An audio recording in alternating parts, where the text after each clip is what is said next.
Amós 9, do 7 ao 10. Acompanhe comigo essa leitura da palavra do Senhor. Filhos de Israel, não é verdade que vocês são para mim como os filhos dos etíopes? Diz o Senhor. Não é fato que eu tirei Israel da terra do Egito, os filisteus de Caftor e os sírios de Quir? Eis que os olhos do Senhor Deus estão contra este reino pecador, e eu o destruirei da face da terra. Mas não destruirei por completo a casa de Jacó, diz o Senhor. Pois eis que darei ordens e sacudirei a casa de Israel entre todas as nações, assim como se sacode trigo na peneira, sem que um só grão caia na terra. Todos os pecadores do meu povo morrerão à espada, os que dizem: o mal não nos alcançará, nem nos encontrará. Vamos orar. Senhor nosso Deus, nesta noite nós te pedimos que ao observarmos estes versículos, o Senhor nos oriente a como proceder, para que no momento em que peneirares esta terra, não sobremos juntos com aqueles que não ouviram a tua voz e não seguem a tua palavra. Oramos no nome de Jesus. Amém. Você pode se assentar com esse texto em mãos. Não vou sair dele. Meus irmãos, na última oportunidade que tivemos há 15 dias, falamos sobre uma realidade que ninguém vai escapar. E de fato ninguém escapa. Os juízos de Deus são inevitáveis. E o juízo de Deus cai sobre aqueles que estavam vivendo no mundo espiritual de fantasia. O que isso quer dizer? Havia muitos que estavam negligenciando a santidade ao Senhor, pensando que por serem um povo escolhido, não precisavam seguir a sua palavra, seguir a sua orientação. O simples fato de ter sido escolhidos os fazia pessoas imunes a qualquer tipo de punição da parte do Senhor, o que é um grande engano. E o autor J.A. Moutier diz que eles eram negligentes quanto à santidade, rendidos ao pecado e sem nenhuma preocupação com suas consequências, imaginando que numa data histórica Deus havia se colocado eternamente em débito para com eles, e que eles podiam contar com a cooperação de Deus sem considerações sobre o caráter de cada um. Eles viam Deus como uma escora do sistema. Então veja como a situação daqueles judeus era difícil. Eles não somente não buscavam a santidade, mas eles se rendiam ao pecado.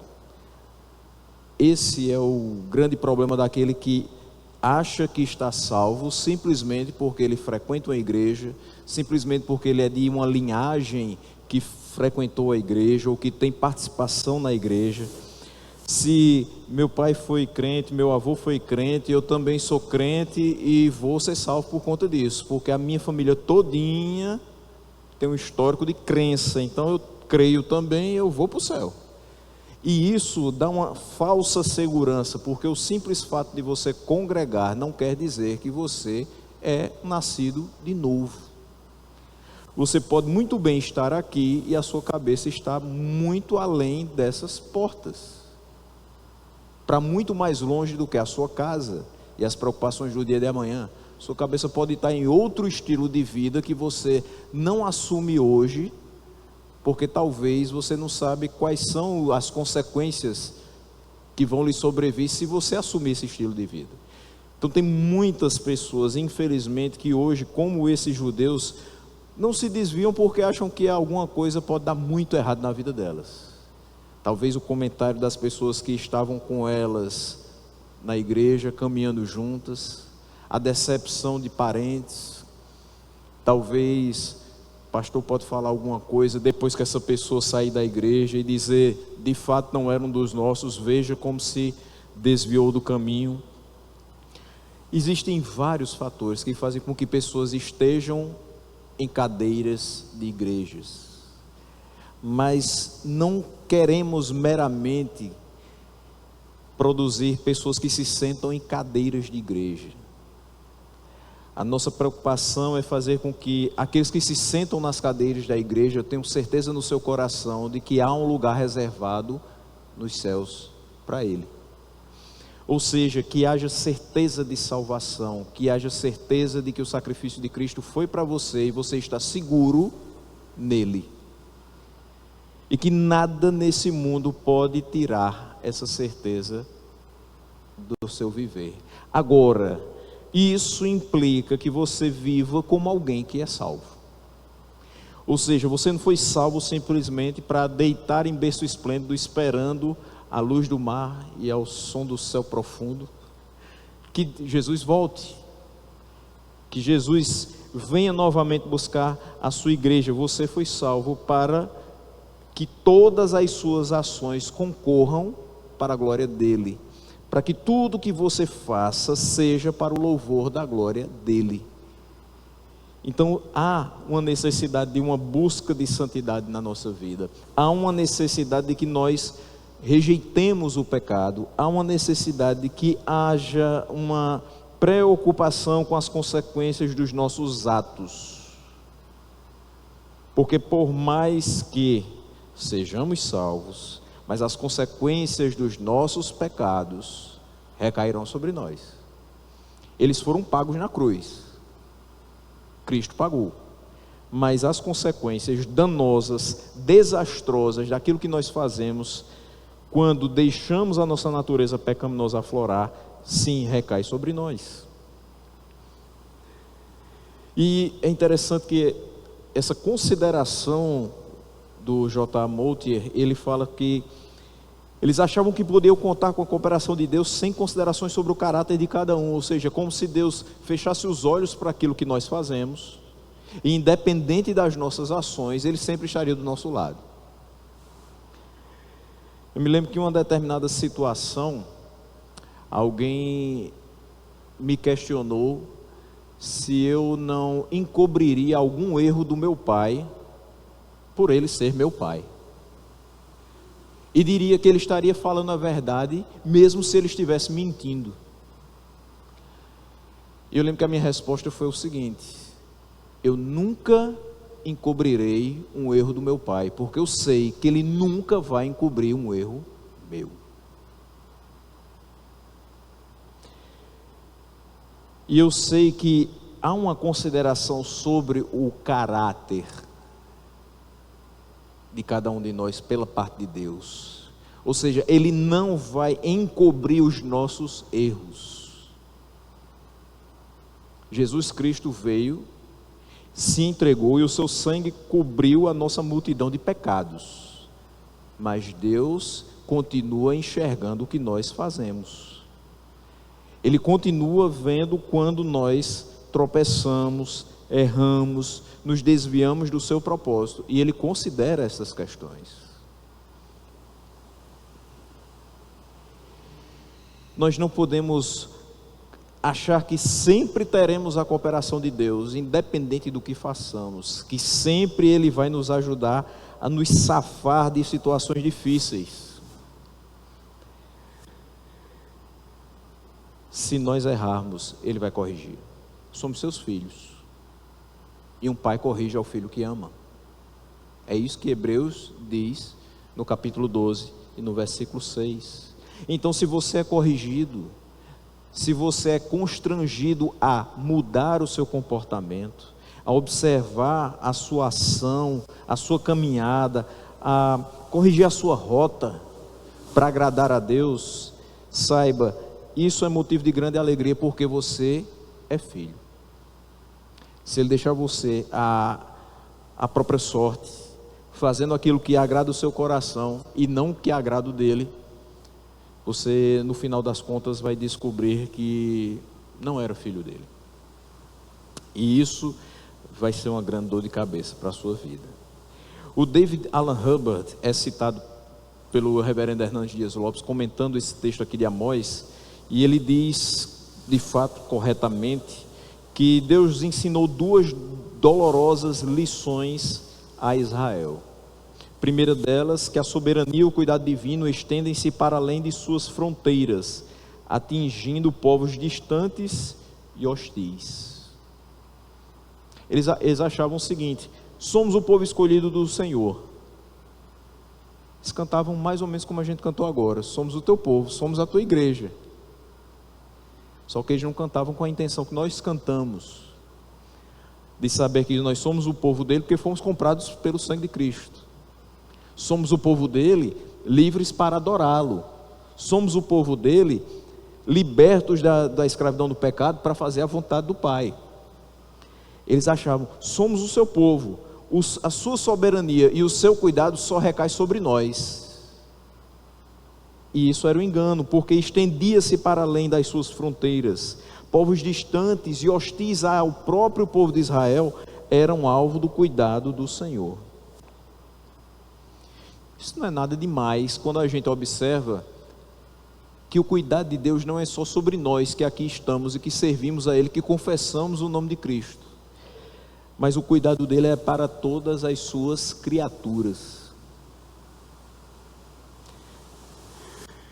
É interessante que sempre vai ter alguém que vai olhar para o copo meio vazio e alguém que vai olhar para o copo meio cheio.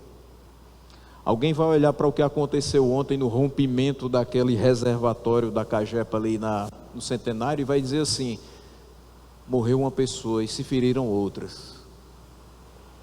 Outros vão dizer o seguinte: graças a Deus não aconteceu nada conosco. Eu me surpreendi bastante com a fala de um dono de uma das panificadoras que fica ali naquela região da Floriano Peixoto, e ele dizendo: prejuízo financeiro foi enorme, mas Deus foi tão bom que ninguém aqui sofreu qualquer dano. Material a gente corre atrás, a gente está vivo, a gente vai recuperar, Ele vai dar força para que a gente continue. Então veja, uns vão dar o foco ao que Deus não fez na visão deles. Por que Deus não salvou? Por que Deus não livrou? Por que aquela pessoa morreu? Por que outros ficaram feridos? Por que Deus permitiu que rompesse? Onde estava Deus quando isso aconteceu? Enquanto outros vão dizer: Deus estava onde sempre esteve, protegendo os seus, dando condição para que outros refaçam sua vida. Mas a morte só quer um pretexto. Infelizmente aquela senhora morreria ontem, fosse pelo rompimento do reservatório ou por qualquer outra coisa. É porque a gente não entende os desígnios de Deus, então questiona. Mas é fato que ninguém vai morrer de véspera e nem vai ficar aqui mais um dia além do que foi determinado por Deus. Por isso tem que viver de uma maneira que agrade a Ele, e de uma maneira que faça valer a pena a vida que Ele nos deu. Uma segunda lição dolorosa que é dada a Israel é que o seu êxodo não continha nenhuma peculiaridade que os protegesse do juízo quando rompessem a aliança. Deus livrou vocês dos inimigos, trouxe vocês de volta, mas não quer dizer que vocês vão sair ilesos quando quebrarem a aliança. Se vocês pecarem, se vocês quebrarem essa aliança, vocês vão receber do juízo do Senhor. E desde o início desse livro, Amós deixa bem claro, sendo esse canal, esse instrumento nas mãos de Deus, o juízo começa pela casa do Senhor. Totalmente contrário do que eles pensavam. Outros serão punidos enquanto nós estaremos a salvo. Pelo contrário, vocês serão punidos e servirão de exemplo para outros povos que também serão punidos. A diferença é que no meio dessa punição, dessa destruição que a gente já viu aqui nos últimos tempos, o Senhor tem sempre alguém que vai continuar o servindo com fidelidade e com integridade. Ou seja, o Senhor sempre terá o seu remanescente. Haverá punição para todos os que romperem a aliança, mas haverá aqueles que não romperão. Esses não sofrerão o juízo do Senhor. Ao contrário, continuarão tendo acesso aos benefícios espirituais dessa aliança. E é um pouco disso que a gente vai ver nesses 4 versículos. Porque o Senhor vai peneirar. E nessa peneira divina, você vai ter tanto aqueles que vão ficar sob os espaços pequenos daquela peneira, restando para serem usados por Deus, mas terão também aqueles que passarão e cairão no chão. E esses grãos que caem no chão não servirão mais para nada. Uma primeira questão que a gente vai ver no versículo 7 é que viver em pecado anula os privilégios espirituais a que se tem direito. A gente fala aqui o tempo todo. Talvez alguém que já está aqui há mais tempo diga o seguinte: parece que esse pastor hoje não tem outra coisa para dizer. O pecado na vida do crente deve ser um deslize, um acidente. Você não pode viver na prática do pecado. Você não pode ter prazer em pecar. Por que a gente diz isso? Porque a gente tem que ser lembrado disso todo dia. Porque no dia que a gente não sentir nada porque pecou, quer dizer que a nossa mente está cauterizada. E quer dizer que o pecado agora não é mais um acidente, é o corriqueiro. E quem vive na prática do pecado, quem vive na injustiça, não provém de Deus. Para mais esclarecimentos, lê 1 João. Você vai ver lá sobre isso. Então, existem alguns questionamentos que são feitos nesse primeiro versículo, versículo 7. Ele diz: filhos de Israel, não é verdade que vocês são para mim como os filhos dos etíopes? O que ele está querendo dizer aqui? Não é verdade que vocês estão em pé de igualdade com aqueles que não fazem parte da minha aliança? Por que ele está dizendo isso? Porque ele está falando para os filhos de Israel que quebraram a aliança. Então, se vocês quebraram a aliança, vocês são passíveis de receber a mesma punição de outros que não fazem parte dela. E ele vai continuar dizendo: não é fato que eu tirei Israel da terra do Egito, os filisteus de Caftor e os sírios de Qui? Segunda questão: não é fato que o mesmo Deus que tira os filhos de Israel da mão dos seus inimigos também tirou outras nações das mãos dos seus inimigos, mostrando que o poder que ele revela para os seus, ele também pode revelar para aqueles que não professam o seu nome, que o seu poder é ilimitado. Então, com estes questionamentos, Deus está mostrando que quem vive na prática do pecado não tem acesso aos benefícios espirituais. Você não é diferente de ninguém. Em resumo, no popular, você não é melhor do que outra pessoa que não serve a Deus. Principalmente quando você quebra a lei de Deus. Não é o fato dele ter lhe escolhido que lhe faz ser superior, mas você tem uma responsabilidade superior. Os termos dessa aliança que devem ser seguidos para a glória dele, para o nosso bem. Os judeus achavam que o juízo de Deus não os alcançaria, porque era um povo escolhido. Por isso, viviam de uma forma dissoluta. Você vai lembrar do termo dissoluta lá do filho pródigo. Ele pegou tudo que o seu pai lhe deu como parte e foi gastar e viver dissolutamente, ou seja, de uma forma despreocupada e pecaminosa, sem observar as consequências dos seus atos, sem observar o que previa o pacto feito por Deus com eles. Ou seja, você tem uma aliança com Deus, mas você vive como quem não tivesse. Você diz: eu sou filho de Deus, eu sou nova criatura, mas você vive como se não fosse.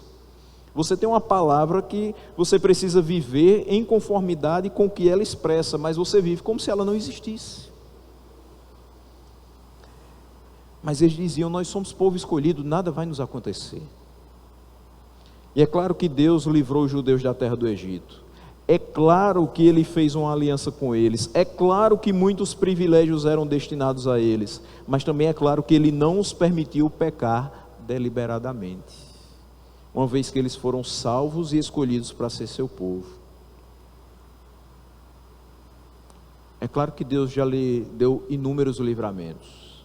É claro que Ele abençoa a sua casa todos os dias. É claro que Ele lhe protege com a sua destra fiel. É claro que Ele sustenta todos os âmbitos da sua vida.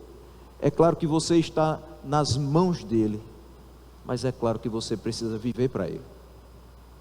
Você não pode viver de outra forma. É claro que uma vida de pecado não combina com o fato de ser uma nova criatura. É necessário procurar o bem e não o mal. E Amós já havia lembrado a eles que a escolha para ser povo de Deus implicava em deveres e não somente direitos. Era um povo que dizia assim: eu tenho direito porque eu sou povo escolhido, eu tenho direito disso, eu tenho direito daquilo. Deveres, você tem nenhum? Parecem as nossas crianças e adolescentes de hoje, né? Ah, mamãe, eu tenho direito disso, eu tenho direito daquilo, olha o estatuto. Aí você diz: mas você também tem dever, viu? Quando você morar na minha casa, quando você comer do meu feijão, enquanto foi eu que pagar a sua escola, enquanto foi eu que lhe der abrigo, você também tem deveres. Era mais ou menos isso que Deus tinha que estar falando para esse povo. Enquanto for eu o Deus de vocês, o que livra vocês, o que guarda vocês, o que faz com que os seus inimigos não prosperem contra vocês, vocês me devem pelo menos gratidão. Deus não pede muita coisa da gente. É obediência e gratidão. Isso implica numa vida de santidade, que mostra que o nosso coração é grato a Ele pela salvação. Amós 3, versículo 1, ele diz o seguinte: ouçam a palavra que o Senhor fala contra vocês, filhos de Israel, contra toda a família que Ele tirou da terra do Egito. Ou seja, Amós lá atrás já tinha dito para eles: olha, a palavra do Senhor agora é contra vocês. Lembra que nos primeiros capítulos ele fala sobre várias nações? Depois ele começa a falar sobre Judá e depois sobre Israel. E está dizendo: vocês ficaram felizes demais porque eu puni os outros, mas agora eu tenho uma palavra contra vocês. Vocês erraram. Eu tirei vocês da terra do Egito, mas vocês estão fazendo tudo errado. Tudo errado. Quem eram os filhos dos etíopes que ele cita aqui? As tribos de pele escura do sul do Egito, também chamados de cuxitas. Gênesis 10, versículo 6 diz: os filhos de Cã, filho de Noé, foram Cuxi, Misraim, Put e Canaã. Então veja, da descendência de Noé, você tem Cã, e Cã tem entre os seus filhos Cuxi. Desse daí surge essa nação etíope, um povo que tinha uma pele mais escura e ficava ao sul do Egito. Um povo que a gente vai ter um pouco de contato com ele, por exemplo, quando você tem o encontro de Filipe e o etíope, o eunuco etíope, que ele vai explicar a palavra de Deus. Ele estava lendo Isaías e ele diz: entendes o que leis? Então era um povo que não tinha tanto contato assim com a palavra de Deus, não era o povo escolhido de Deus. E ele vai falar: vocês para mim, quando se afastam da aliança, quando não fazem a minha vontade, vocês são como os filhos dos etíopes, pessoas que pouco me conhecem, porque de fato o comportamento de vocês está mostrando isso. O Israel pecaminoso rejeitou a aliança e não é mais privilegiado do que os etíopes, que estão numa terra distante e não residem onde Deus escolheu fazer habitar seu nome, ou seja, a terra prometida. E ele fala sobre tirar Israel da terra do Egito, os filisteus de Caftor e os sírios de Quir. Você vê a forma de lidar com outras nações foi similar à de lidar com Israel. Ele diz: eu tirei Israel da terra do Egito. O que eu fiz com os filisteus? Tirei da terra de Caftor. O que eu fiz com os sírios? Tirei da terra de Quir. Então, o que eu fiz com vocês não foi diferente do que eu fiz com outras nações. Deus está dizendo a Israel que ele não é melhor do que os pagãos. Israel pensava que a terra nunca seria tirada dela por ter sido dada por Deus, mas esqueceu que a transgressão, a quebra da aliança com Deus pelos pecados, a tornou igual a todas as outras nações. Todas as outras. Não havia diferença entre os filhos de Israel e os filhos dos etíopes. E no versículo 8, ele vai se referir a Israel não mais como seu povo escolhido e amado, mas como este reino pecador. O Senhor Deus é Senhor da história de outras nações. Ele trouxe outras nações do cativeiro em que estavam. Ele livrou das mãos dos inimigos. Ele mostra o seu poder a qualquer nação. E ele pode ser bondoso com qualquer nação, não somente com aquela escolhida por ele. Ele fez Israel enxergar isso a partir dessa palavra. Mas o versículo 8 vai nos mostrar que Deus preserva uma descendência para si. É o tempo todo aqui falando sobre o que vai ser feito, o que vai ser colocado como punição para esse povo, que não se voltou para ele, mas continuou vivendo em pecado. Mas agora ele vai citar algo que vai trazer uma ponta de esperança para esse povo, pelo menos para aqueles que continuam servindo com fidelidade. Ele diz: eis que os olhos do Senhor estão contra este reino pecador, e eu destruirei da face da terra. No momento que você lê isso aqui, você imediatamente, se tem acompanhado Amós até agora, essa longa caminhada, você deve dizer assim: mais uma vez ele fala de destruição. Eu estou esperando quando é que vai chegar o Deus amoroso e misericordioso, porque só eu vou destruir, eu vou matar a espada, e o que não for morto à espada, eu vou destruir de outra forma. Meu Deus, ele diz novamente, o versículo 4, ele já tinha falado sobre isso. No finalzinho, a parte B diz: porei os meus olhos sobre eles para o mal e não para o bem. E agora ele cita novamente: os olhos do Senhor estão contra este reino pecador. Por isso que ele está olhando para o mal e não para o bem, porque esse reino agora é pecador. Ele não cita: meus olhos estão sobre o meu povo amado, para o abençoar e o guardar, mas estão sobre este reino pecador, e eu os destruirei da face da terra. Mas ainda bem que o versículo continua, e ele diz: mas não destruirei por completo a casa de Jacó, diz o Senhor.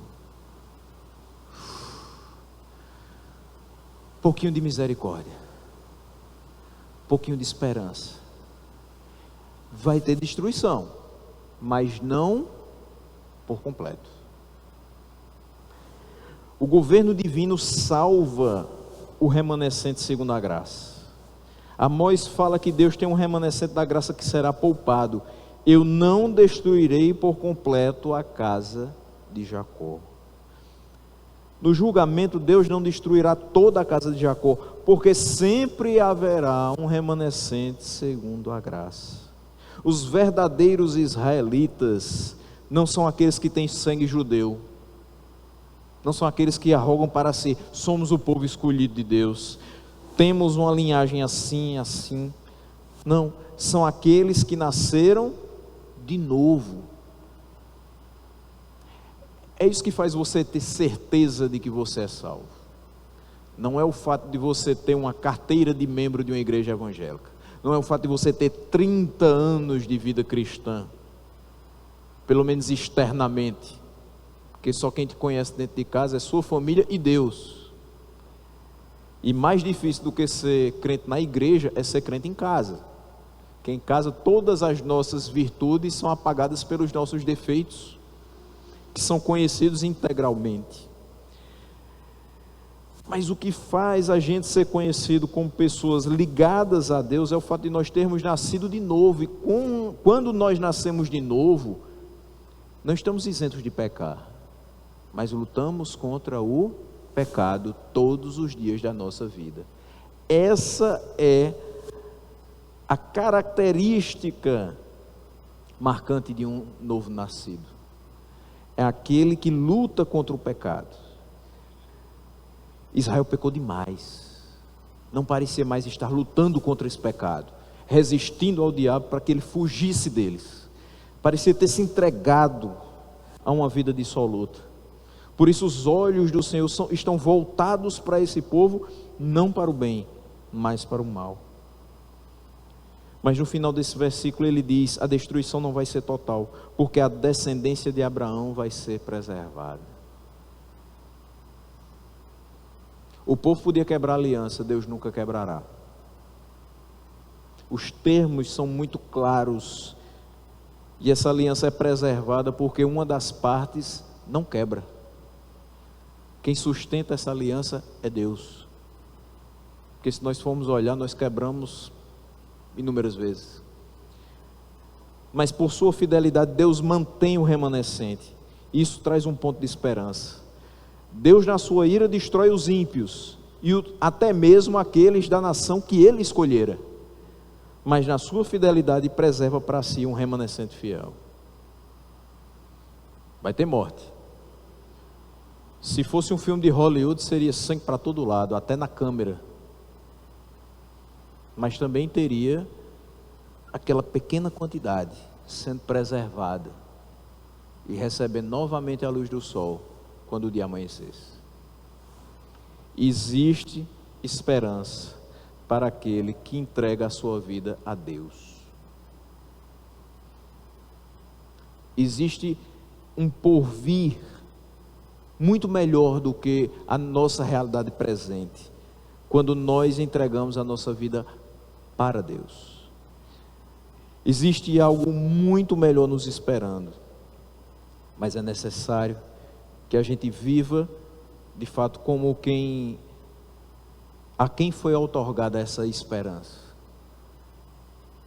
Versículo 9 nos traz que Deus usa o sofrimento para purificar seu povo. Não é sem propósito que Ele faz esse povo sofrer. Não é sem propósito que Ele nos faz sofrer. É fato que a gente fica dizendo assim: Senhor, às vezes a gente é tão frágil que diz assim: Senhor, eu não aguento mais. Senhor, passa esse sofrimento, eu não suporto, eu sou muito frágil. Mas Ele vai manter esse sofrimento até você compreender o para quê desse sofrimento. Qual é a finalidade? Qual é a intenção dele com isso? O que Ele quer te fazer amadurecer, aprender com esse sofrimento? Porque sempre vai haver uma consequência desse sofrimento. E as boas consequências do sofrimento, além do aprendizado, são também a purificação.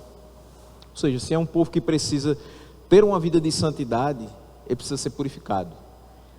E Deus usa o sofrimento para purificar o seu povo. Ele diz: porque eis que darei ordens e sacudirei a casa de Israel entre todas as nações, assim como se sacode trigo na peneira, sem que um só grão caia na terra. Então Deus utiliza a figura do trigo que deve ser passado pelo crivo ou peneira. A gente tem umas peneiras assim, geralmente você compra a peneirinha de inox para fazer a comida da criança, de forma que ela passe ali apenas o que estiver mais puro, e todas as questões que você não quer que passe para a comida da criança fiquem em cima dela. É aquele suco de laranja que é puro e os baguinhos ficaram ali em cima da peneira e você recolhe com a colher e tira, para que a criança não engasgue, para que não tenha maiores problemas. Interessante esse nome da peneira, crivo. Nós precisamos passar no crivo de Deus. Há uns bons tempos, uns 3 meses mais ou menos, eu falei que Deus, numa das visões que deu a Amós, colocou o seu povo no prumo, para retirar suas imperfeições. E agora Ele diz: vocês têm que passar no meu crivo. Ou seja, não é todo mundo que vai vivendo de todo jeito, pecando, vivendo como se eu não existisse. Não, eu vou peneirar esse povo. Existem critérios, tem que passar pelo crivo, e a gente usa essa expressão. Determinada coisa só será aprovada se passar no crivo daqueles que vão avaliar. Essa peneira, esse crivo tem um espaço pequeno o suficiente para deixar apenas grãos de trigo na parte superior sem impurezas. O que for palha, o que for sujeira, tudo vai passar. Não, se o processo de fato for bem feito, não vai cair um grão de trigo no chão. Da mesma forma, Deus iria sacudir Israel de modo que restasse apenas o seu remanescente. Um remanescente já provado pelo sofrimento, porque esse povo aqui não tinha mais profetas. Os profetas foram calados, alguns mortos. Eles não tinham esperança de voltar ao estado anterior na sua terra.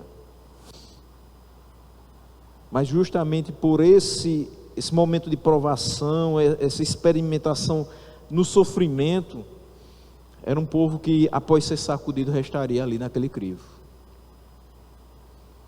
Aqueles que realmente fossem fiéis a Deus não se perderiam, apesar das provações. Assim como nenhum grão de trigo cairia no chão após passar pelo crivo.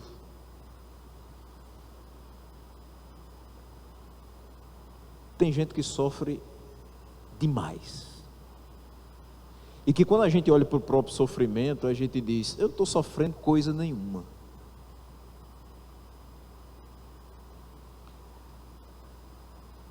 E aqui eu sempre agradeço muito quando o pastor Eudes faz as orações aqui na terça-feira, e ele inclui meu nome. De fato preciso. De fato sou portador de uma doença que não tem cura. E que já são 8 anos e meio de tratamento. E que Deus vai deixar no meu corpo até o dia que Ele quiser. Como todos os outros 400 pacientes da Paraíba. Quase 40 mil do Brasil e 3 milhões e meio do mundo. Mas pense, por exemplo, no professor Ricardo Marques. Como tem sofrido aquele homem. Pense no Luiz Saião. Como tem sofrido as recorrentes cirurgias, os problemas que teve de micro AVCs, coração. Eu fico olhando para mim mesmo, eu digo, eu não tenho nada. Perto deles? Não. E a gente vai vendo o seguinte, se eu fosse alguém que não observasse o cuidado de Deus na minha vida, se o Luiz Saião fosse alguém que não observasse o cuidado de Deus na sua vida, se o professor Ricardo Marques não fosse alguém que soubesse da fidelidade de Deus na sua vida, sabe o que a gente estaria dizendo? Por que eu? Por que isso?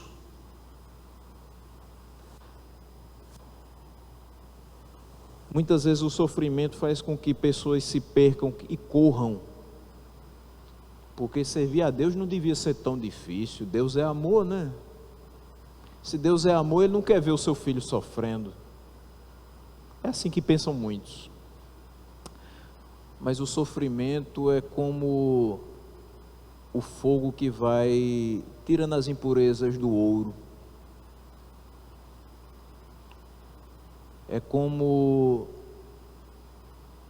aquela talhadeira que vai cortando ali as peças de pedra até transformar numa escultura bela. Tem que haver a ferida, tem que haver as pancadas, tem que haver um sofrimento para que algo de muito bonito seja percebido. No meio de tanto sofrimento se percebe o cuidado de Deus, a sua fidelidade, o seu poder e a sua grandeza, porque a gente percebe, Ele só me mantém aqui porque Ele quer. Ele é quem tem poder de fazer isso, porque humanamente falando, determinadas situações são impossíveis de reverter, mas Ele faz. E Ele faz de uma maneira que a gente se espanta e outras pessoas se espantam e passam a crer nele. O sofrimento não deve ser um impeditivo para a fé, pelo contrário. É muitas vezes através do sofrimento que a nossa fé é aumentada, é fortalecida, porque eu vejo na vida do outro que quanto mais ele sofre, mais a graça de Deus é sobre ele, e mais motivos de agradecimento ele tem.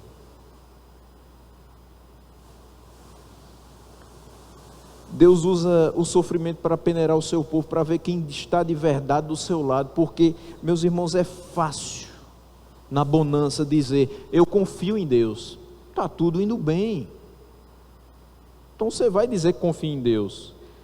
É fácil dizer que Ele é fiel, é fácil você dizer, eu estou vivendo as promessas de Deus, está tudo maravilhoso. Você tem sua casa, você tem seu carro, você tem seu emprego, você tem seus filhos bem cuidados, nenhuma doença lhe acometeu, ninguém da sua família faleceu nesse ano 2025, está tudo lindo. Aí você vem, você canta, você chora, você se derrama e você diz, coisa linda, Jesus, o Senhor é muito bom. Mas no sofrimento, os que não suportam a dor rapidamente se extraviam, deixam de seguir, porque eles estavam buscando apenas esse Deus de amor e se esquecendo do Deus da justiça. Na hora que está dando tudo certo, às vezes a gente nem orar, ora. Para que orar? Não tenho nada para pedir, mas tem para agradecer. Ah, mas eu não estou passando por nenhuma situação difícil, então não tenho que clamar a Deus. Não só existe a oração de clamor. Você tem a oração de ação de graças. Você tem a intercessão. É tão fácil a gente deixar de orar. Quando está tudo bem, a gente não persevera. A gente esquece daquilo que foi feito em nosso favor. Mas o verdadeiro povo de Deus, embora ainda continue pecador, não se alegra com o pecado, não se acomoda nele. Ao contrário, se esforça para viver em santidade e obediência. O povo de Deus resiste ao pecado, luta contra ele até o sangue. O povo de Deus, de verdade, prefere a morte ao pecado.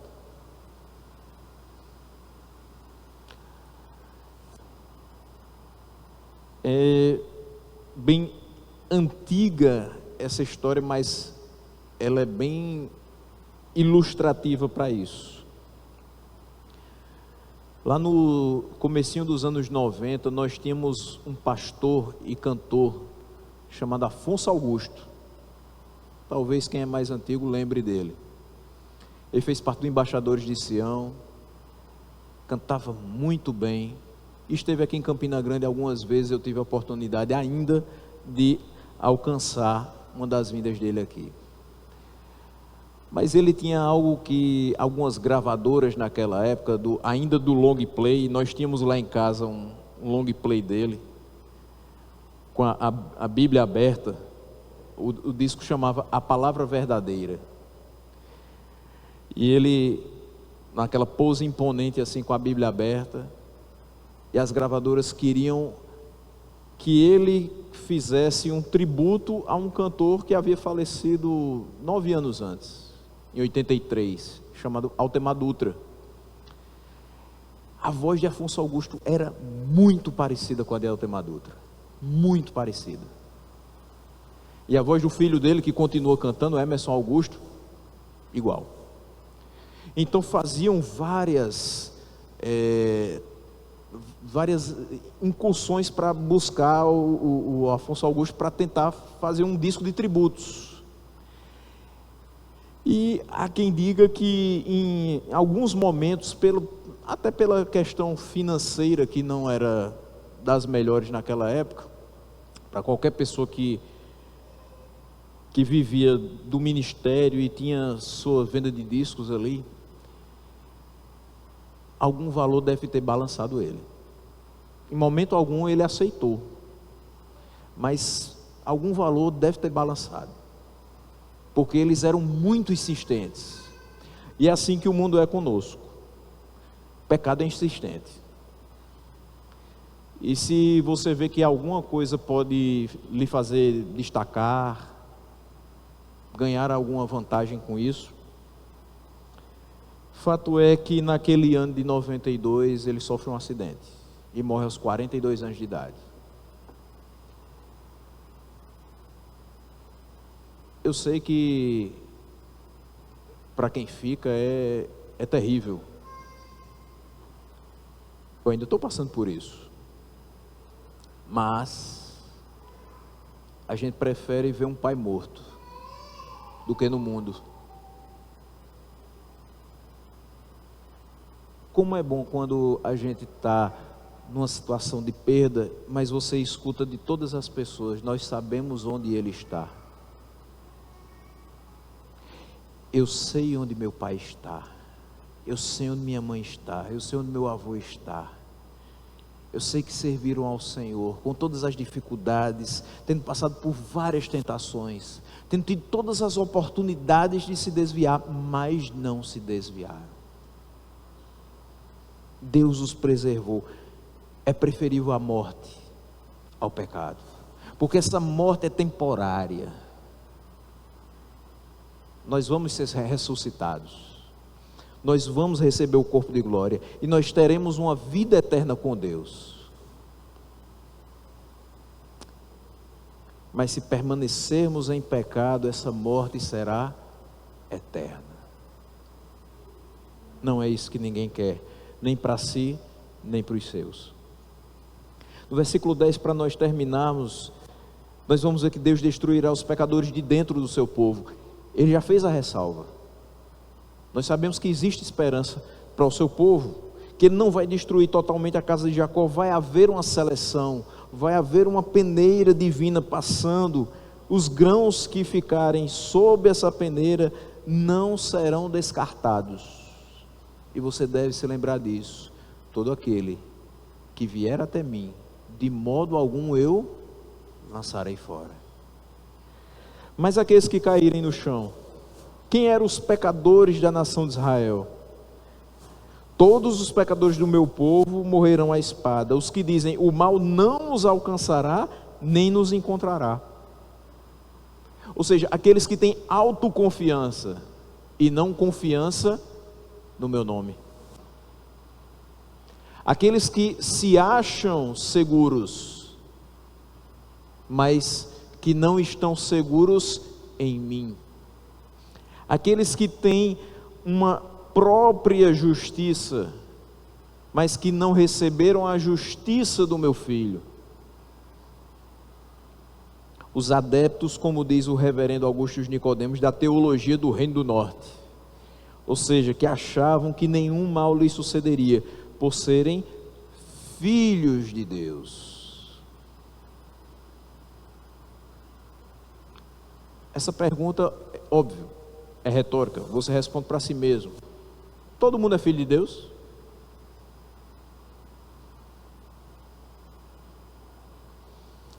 Deus tem muita criatura,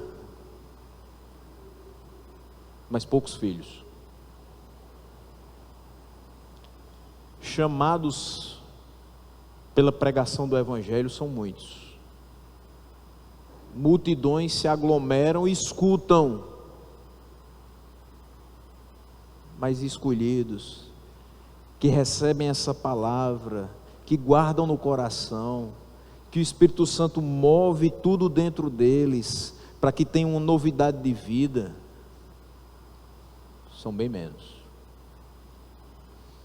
Os grãos ruins, a sujeira que passava pelo crivo e caía no chão, estes eram os que não tinham um comportamento correspondente com a de alguém em aliança com Deus. Eu tenho uma aliança com Deus, sou orgulhoso disso. O que é que eu vou fazer agora? Viver para a honra e glória dele. Não se sinta convicto de salvação para pecar. Se sinta convicto de salvação para honrá-lo.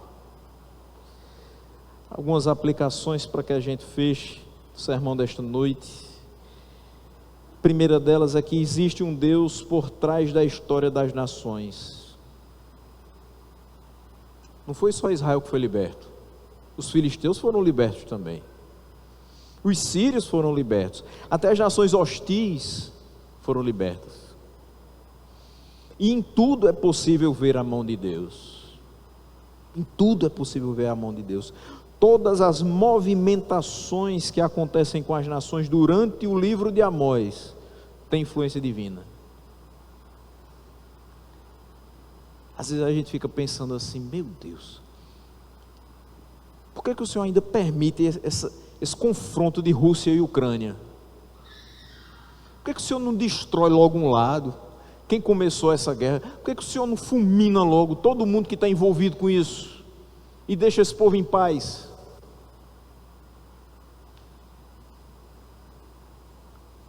Tem gente lá que serve ao Senhor. Tem russos que servem ao Senhor. Tem ucranianos que servem ao Senhor. A peneira está passando, não se preocupe. Ele não deixará o ímpio impune. Mas ele tem o seu remanescente fiel. Por que ele não faz tudo de uma vez? Ele tem a sua longanimidade. No meio disso tudo, muitas pessoas vão perceber que a vida que elas têm levado não faz o menor sentido. E no meio de uma guerra como essa, pessoas podem ser encontradas por Deus através da pregação do Evangelho. Não é no nosso tempo, não é na nossa visão, na nossa classificação, é do jeito dele, do tempo dele, e é muito melhor assim. A palavra de Deus é a verdade. Tudo que foi profetizado por Amós de fato aconteceu. A gente já falou aqui em outras vezes. Ano 622. Você tem os assírios tomando tudo, destruindo tudo, e fazendo com que essa peneira passasse de uma vez por todas, mas sobrando aqueles que se renderam aos pés do Senhor. Uma terceira questão é que os atos salvadores de Deus não nos salvam automaticamente. O que é que eu estou querendo dizer com isso? Que estar ligado a uma comunidade que crê e aceita os termos da aliança que Deus fez com ela, não dá garantia de ter a salvação eterna da sua alma. O povo de Israel achava, faço parte dessa nação, faço parte dessa comunidade, então estou salvo eternamente. Mas ele mostra que o fato de ter separado aquele povo para si, não queria dizer que eles estavam isentos de buscar uma vida de santidade, em conformidade com a aliança, para que aí sim, eles pudessem gozar de salvação eterna. Demonstrando com a sua vida que tinham sido salvos. Não é que com sua vida eles ganhariam salvação, é que com sua vida eles demonstrariam que já tinham a salvação. É necessário que se ligue a Cristo e assim você venha a ser uma nova criatura. Tem que nascer de novo. João 3. Nicodemos é conhecedor da lei. Nicodemos, você nasceu de novo? Não. Porque ele não entendia nem o que era nascer de novo. Jesus quer dizer que eu já velho, vou voltar para o ventre da minha mãe, vou ter que nascer de novo? Não é nascer da carne, mas da água e do Espírito. Você tem que nascer de novo. Você tem que trocar as suas prioridades. Você tem que ter uma nova vida. Você deve deixar os seus interesses e buscar a minha vontade.